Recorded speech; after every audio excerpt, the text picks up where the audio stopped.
নমস্কার বন্ধুরা, deep study চ্যানেলের পক্ষ থেকে আপনাদের সকলকে জানাই স্বাগতম। আজকে আবারও আমি টিটেট পেপার 2 এর জন্য হিস্ট্রি থেকে বাছাই করা মোস্ট ইম্পর্ট্যান্ট 30 কোয়েশ্চেন্স আপনাদের সামনে নিয়ে এসেছি। আশা করছি এই ভিডিওটা আপনাদের এক্সাম প্রিপারেশনের জন্য অনেকটা হেল্পফুল হবে। শুরু করছি আজকের ভিডিওর প্রথম কোয়েশ্চেন্স দিয়ে, যেখানে বলা হয়েছে মুঘল সম্রাটদের মধ্যে কে রঙ্গিলা বাদশাহ বলে পরিচিত ছিলেন। খুব ইম্পর্টেন্ট এই কোয়েশ্চেনটা, অনেকটা ইউনিক এই কোয়েশ্চেন, অবশ্যই মনে রাখার চেষ্টা করবেন। মুঘল সম্রাটদের মধ্যে কে রঙ্গিলা বাদশাহ বলে পরিচিত ছিলেন? ওনার নাম হচ্ছে মোহাম্মদ শাহ হবে এই কোয়েশ্চেনের এগেনস্টে কারেক্ট আনসার। অত্যন্ত ইউনিক এই কোয়েশ্চেন, মনে রাখার চেষ্টা করবেন। মুঘল সম্রাটদের মধ্যে রঙ্গিলা বাদশাহ বলে পরিচিত ছিলেন মোহাম্মদ শাহ। এবার আমরা মুভ করছি 2 নম্বর কোয়েশ্চেনের দিকে, যেখানে বলা হয়েছে মোবাইল যুগের, একটু কারেকশন করে নেবেন, এখানে এটা মুঘল হবে, হ্যাঁ, প্রিন্টিং মিস্টেক হয়ে গেছে। মুঘল যুগের কবিপ্রিয় উপাধি পান কে? তো মুঘল যুগের কবিপ্রিয় উপাধি কে পেয়েছিলেন? তো মুঘল যুগের কবিপ্রিয় যিনি উপাধি পেয়েছিলেন ওনার নাম হচ্ছে বীরবল। বীরবল কিন্তু মুঘল যুগের কবিপ্রিয় উপাধি পেয়েছিলেন। খুব ইম্পর্টেন্ট এই কোয়েশ্চেনটাও মনে রাখার চেষ্টা করবেন। এবার আমরা মুভ করছি 3 নম্বর কোয়েশ্চেনের দিকে, যেখানে বলা হয়েছে গুজরাট জয়ের স্মারক হিসাবে আকবর কোন স্থাপত্যের নির্মাণ করেন? তো গুজরাট জয়ের স্মারক হিসাবে আকবর কোন স্থাপত্যের নির্মাণ করেছিলেন? সেটা হচ্ছে বুলন্দ দরওয়াজা। বুলন্দ দরওয়াজা কিন্তু আকবর গুজরাট জয়ের স্মারক হিসাবে সেই স্থাপত্যটা নির্মাণ করেছিলেন। খুব ইম্পর্টেন্ট এই কোয়েশ্চেনটাও, অত্যন্ত গুরুত্ব সহকারে মনে রাখার চেষ্টা করবেন। এবার আমরা মুভ করছি 4 নম্বর কোয়েশ্চেনের দিকে, যেখানে বলা হয়েছে মনসবদারি প্রথার ধারণা গ্রহণ করা হয়েছিল কোথা থেকে? এই যে আকবর যে মনসবদারি প্রথার প্রচলন করেছিলেন, সেটা কোথা থেকে গ্রহণ করা হয়েছিল? সেটা কিন্তু গ্রহণ করা হয়েছিল মঙ্গোলিয়া থেকে। এই কোয়েশ্চেনটাও কিন্তু অত্যন্ত গুরুত্বপূর্ণ, একটু গুরুত্ব সহকারে মনে রাখার চেষ্টা করবেন। বিভিন্ন ধরনের কম্পিটিটিভ লেভেলের যে এক্সামগুলো হয় সেখানে কিন্তু এই ধরনের কোয়েশ্চেন কিন্তু বারবার আসে, অবশ্যই সেটা মনে রাখার চেষ্টা করবেন। এবার আমরা মুভ করছি 5 নম্বর কোয়েশ্চেনের দিকে, যেখানে বলা হয়েছে ফতেপুর সিক্রিকে সহজ প্রাণের প্রতিবিম্ব বলেছেন কে? মোস্ট ইম্পর্টেন্ট এই কোয়েশ্চেনটা, অত্যন্ত গুরুত্ব সহকারে আপনারা মনে রাখার চেষ্টা করবেন, কারণ এই ধরনের কোয়েশ্চেন কিন্তু এক্সামে আসে, অবশ্যই মনে রাখার চেষ্টা করবেন। যখন ট্রিকি লেভেলের কোয়েশ্চেন হবে কিন্তু এই ধরনের কোয়েশ্চেন দিয়েই থাকবে, তো একটু গুরুত্ব সহকারে দেখার চেষ্টা করবেন। ফতেপুর সিক্রিকে সহজ প্রাণের প্রতিবিম্ব যিনি বলেছিলেন ওনার নাম হচ্ছে ফার্গুসন। ফার্গুসন কিন্তু ফতেপুর সিক্রিকে সহজ প্রাণের প্রতিবিম্ব বলেছিলেন। এবার আমরা মুভ করছি 6 নম্বর কোয়েশ্চেনের দিকে, যেখানে বলা হয়েছে কোন নদীর তীরে পলাশির যুদ্ধ হয়েছিল? এই কোয়েশ্চেনটা হয়তো আমি অন্য ভিডিওতে দিয়েছিলাম, এই কোয়েশ্চেনটা এতটাই ইম্পর্টেন্ট যে আমি এখানেও তুলে ধরেছি। কোন নদীর তীরে পলাশির যুদ্ধ হয়েছিল? সেটা কিন্তু ভাগীরথী নদীর তীরে পলাশির যুদ্ধটা হয়েছিল, আপনারা মনে রাখবেন। আর এই কোয়েশ্চেনটা কিন্তু হয়তো আপনারা কালকে গিয়ে পেয়ে যেতে পারেন। এবার আমরা মুভ করছি 7 নম্বর কোয়েশ্চেন, যেখানে বলা হয়েছে ভাইয়াচারী ব্যবস্থা প্রবর্তিত ছিল কোথায়? তো ভাইয়াচারী ব্যবস্থা কোথায় প্রবর্তিত ছিল সেটা কিন্তু অবশ্যই মনে রাখবেন। ভাইয়াচারী যে ব্যবস্থাটা সেটা কিন্তু পাঞ্জাবে প্রবর্তিত ছিল, ঠিক আছে, পাঞ্জাবে। এবার আমরা মুভ করছি 8 নম্বর কোয়েশ্চেন, যেখানে বলা হয়েছে পলাশির যুদ্ধ ছিল কয়েকটি কামানের লড়াই আর বক্সার ছিল চূড়ান্ত বিজয়, কথাটি কে বলেছেন? মোস্ট ইম্পর্টেন্ট এই কোয়েশ্চেনটা, অত্যন্ত গুরুত্ব সহকারে মনে রাখার চেষ্টা করবেন। আর এই ধরনের কোয়েশ্চেন কিন্তু যখন লাইন তুলে আসবে বা কোটেশন দিয়ে যখন আসবে তখন কিন্তু এই ধরনের কোয়েশ্চেন অবশ্যই আসবে। তো পলাশির যুদ্ধ ছিল কয়েকটি কামানের লড়াই আর বক্সারের ছিল চূড়ান্ত বিজয়, কথাটি যিনি বলেছিলেন ওনার নাম হচ্ছে ডক্টর স্মিথ, ঠিক আছে। আমি উলগুলান থেকে 10 নম্বর ভিডিওতে কোয়েশ্চেন তুলেছি। এবার আমরা দেখব উলগুলান শব্দের অর্থ কী। মনে রাখবেন উলগুলান শব্দের যে অর্থটা হচ্ছে সেটা হচ্ছে বিদ্রোহ, ঠিক আছে। বিদ্রোহ হবে এই কোয়েশ্চেনের এগেনস্টে কারেক্ট আনসার। খুব ইম্পর্টেন্ট এই কোয়েশ্চেনটাও আসার অনেকটা পসিবিলিটি রয়েছে। এবার আমরা মুভ করছি 10 নম্বর কোয়েশ্চেনের দিকে, যেখানে বলা হয়েছে ফরাজি আন্দোলন ছিল মূলত, তো মনে রাখবেন ফরাজি আন্দোলন ছিল কি? ফরাজি আন্দোলন ছিল মূলত একটি জমিদার ও নীলকর বিরোধী আন্দোলন। এই কোয়েশ্চেনটাও কিন্তু অনেকটা ইউনিক কোয়েশ্চেন, মনে রাখার চেষ্টা করবেন আপনারা। ফরাজি আন্দোলন ছিল একটা জমিদার ও নীলকর বিরোধী আন্দোলন।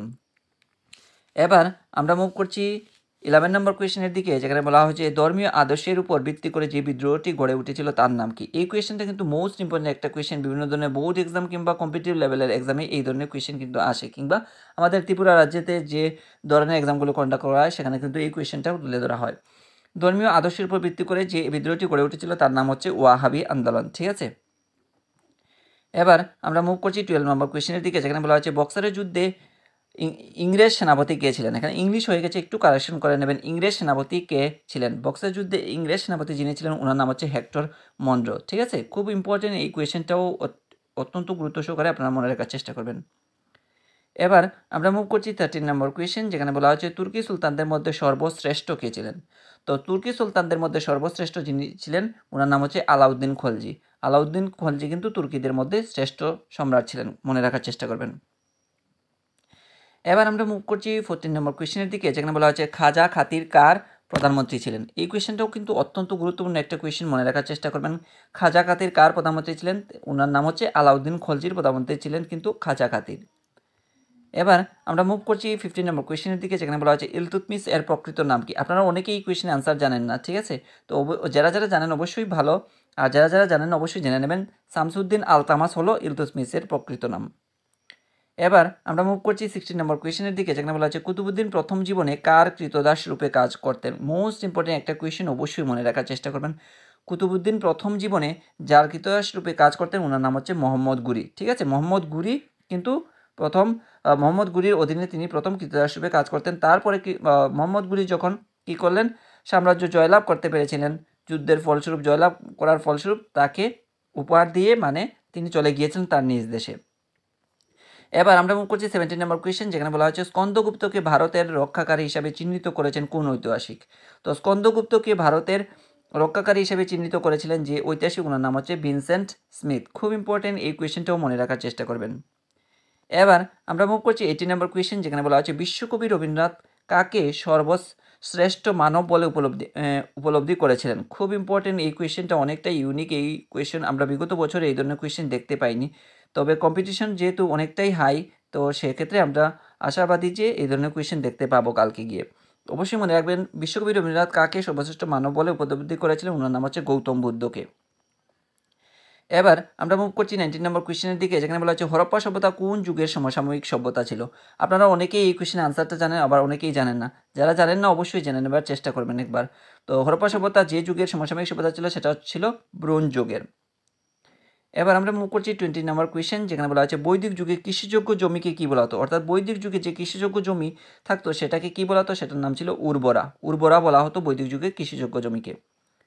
এবার আমরা মুভ করছি 21 নম্বর কোয়েশ্চেন, যেখানে বলা হচ্ছে ব্রাহ্মণ পিতা ও শূদ্রাণী সন্তানকে কি বলা হতো। ব্রাহ্মণ পিতা এবং তার মাতা থাকতো শূদ্রাণী, তো তাদেরকে কি বলা হতো, তাদেরকে বলা হতো নিষাদ, ঠিক আছে? খুব ইম্পর্টেন্ট, এই কোয়েশ্চেনটাও মনে রাখার চেষ্টা করবেন, নিষাদ বলা হতো। এবার আমরা মুভ করছি 22 নম্বর কোয়েশ্চেন, বলা হয়েছে যে মহিলা বুদ্ধদেবকে পায়াসান্ন বা পায়েস খেয়েছিল তার নাম কি। পায়াসান্ন বা পায়েস যেটা খাইয়েছিল যে মহিলা, তার নাম কি ছিল? তো তার নাম ছিল সুজাতা, ঠিক আছে? খুব ইম্পর্টেন্ট, এই কোয়েশ্চেনটাও বিভিন্ন ধরনের বোর্ড এক্সাম কিংবা কম্পিটিটিভ লেভেলের এক্সামে কিন্তু এই কোয়েশ্চেনটা তুলে ধরা হয়।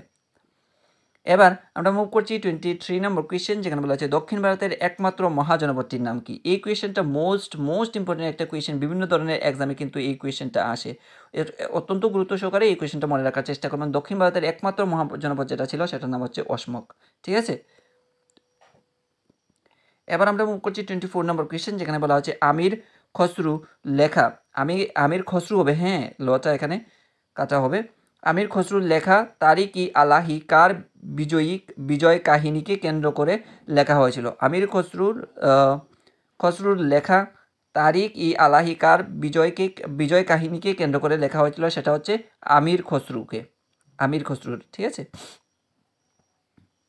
বিজয় কাহিনী কাকে কেন্দ্র করে লেখা হয়েছিল না, এই কোয়েশ্চেনটা আপনারা এখান থেকে এটা পুরোপুরি রং হয়েছে, ঠিক আছে? এই কোয়েশ্চেনটা এখানে পুরোপুরি রং, এটা আপনারা শিখবেন না, ঠিক আছে? 24 নম্বর কোয়েশ্চেন টোটালি রং। এবার আমরা মুভ করছি 25 নম্বর কোয়েশ্চেন, যেখানে বলা হয়েছে আজাদিন বাহিনীর সেনারা প্রথম কোথায় ত্রিবর্ণ রঞ্জিত জাতীয় পতাকা উত্তোলন করেন। তো আজাদিন বাহিনীর সেনারা প্রথম কোথায় ত্রিবর্ণ রঞ্জিত জাতীয় পতাকা উত্তোলন করেছিল, সেটা করেছিল কোহিমাতে। এই কোয়েশ্চেনটা কিন্তু মোস্ট ইম্পর্টেন্ট একটা কোয়েশ্চেন, অত্যন্ত গুরুত্ব সহকারে আপনারা মনে রাখার চেষ্টা করবেন। আজাদিন বাহিনীর সেনারা প্রথম যেখানে ত্রিবর্ণ রঞ্জিত জাতীয় পতাকা উত্তোলন করেছিল সেটা হলো কোহিমা। এবার আমরা মুভ করছি 26 নম্বর কোয়েশ্চেন, যেখানে বলা হচ্ছে কার নেতৃত্বে ঝাঁসি রানী ব্রিগেড গড়ে ওঠে। এই কোয়েশ্চেনটাও কিন্তু অত্যন্ত গুরুত্বপূর্ণ কোয়েশ্চেন, একটা মনে রাখার চেষ্টা করবেন। যার নেতৃত্বে ঝাঁসি রানী ব্রিগেড গড়ে ওঠে সেটা হচ্ছে শ্রীমতী লক্ষ্মী স্বামীনাথন এর নেতৃত্বে। এবার আমরা মুভ করছি 27 নম্বর কোয়েশ্চেন, যেখানে বলা হচ্ছে কোথায় যাবার পথে বিমান দুর্ঘটনায় নেতাজি সুভাষচন্দ্র বসুর মৃত্যু হয়। এই কোয়েশ্চেনটা কিন্তু মোস্ট ইম্পর্টেন্ট একটা কোয়েশ্চেন, মনে রাখার চেষ্টা করবেন। সেটা হচ্ছে মাঞ্চুরিয়া যাবার পথে। এবার আমরা মুভ করছি 28 নম্বর কোয়েশ্চেন, যেখানে বলা হচ্ছে কে সুভাষচন্দ্রকে দক্ষিণ পূর্ব এশিয়ার স্বাধীনতা সংঘের সভাপতি বলে ঘোষণা করেন। তো সুভাষচন্দ্রকে দক্ষিণ পূর্ব এশিয়ার স্বাধীনতা সংঘের সভাপতি বলে ঘোষণা করেছিল কে? সেটা হচ্ছে রাসবিহারী বসু। ঠিক আছে, এই কোয়েশ্চেনটাও কিন্তু মোস্ট ইম্পর্টেন্ট একটা কোয়েশ্চেন এবং অনেকটাই ইউনিক কোয়েশ্চেন, আসার অনেকটাই পসিবিলিটি রয়েছে। এবার আমরা মুভ করছি 29 নম্বর কোয়েশ্চেন, যেখানে বলা হচ্ছে কোন রোগে আক্রান্ত হয়ে বিরসা মুন্ডার মৃত্যু হয়। তো এই কোয়েশ্চেনটা কিন্তু অনেকটা ইউনিক কোয়েশ্চেন, মনে রাখার চেষ্টা করবেন। সেটা হচ্ছে কলেরা রোগে আক্রান্ত হয়ে বিরসা মুন্ডার মৃত্যু হয়। এবার আমরা মুভ করছি 30 নম্বর কোয়েশ্চেনের দিকে, যেখানে বলা হচ্ছে কোন যুদ্ধের পর বাংলার ইতিহাসে ইংরেজ যুগের সূচনা হয়। তো ইংরেজ যুগের সূচনা হয়েছিল বক্সারের যুদ্ধের পর। ঠিক আছে, এই কোয়েশ্চেনটা কিন্তু ইম্পর্টেন্ট কোয়েশ্চেন, মনে রাখার চেষ্টা করবেন। তো এই ছিল হিস্ট্রি থেকে বাছাই করা মোস্ট ইম্পর্টেন্ট 30 কোয়েশ্চেন্স। আশা করছি এই কোয়েশ্চেনগুলো আপনাদের এক্সাম প্রিপারেশনের জন্য অনেকটা হেল্পফুল হবে। আর যদি ভিডিওটা আপনাদের কাছে ভালো লেগে থাকে, অবশ্যই একটা লাইক, কমেন্ট, শেয়ার এবং সাবস্ক্রাইব করে দিয়ে ডিপস চ্যানেলের সঙ্গে জুড়ে থাকার চেষ্টা করবেন। ধন্যবাদ সবাইকে। আপনারা সবাই ভালো থাকুন, সুস্থ থাকুন আর সুস্থভাবে আপনাদের এক্সাম প্রিপারেশনকেও চালিয়ে নিয়ে যান, এই কামনাই করছি।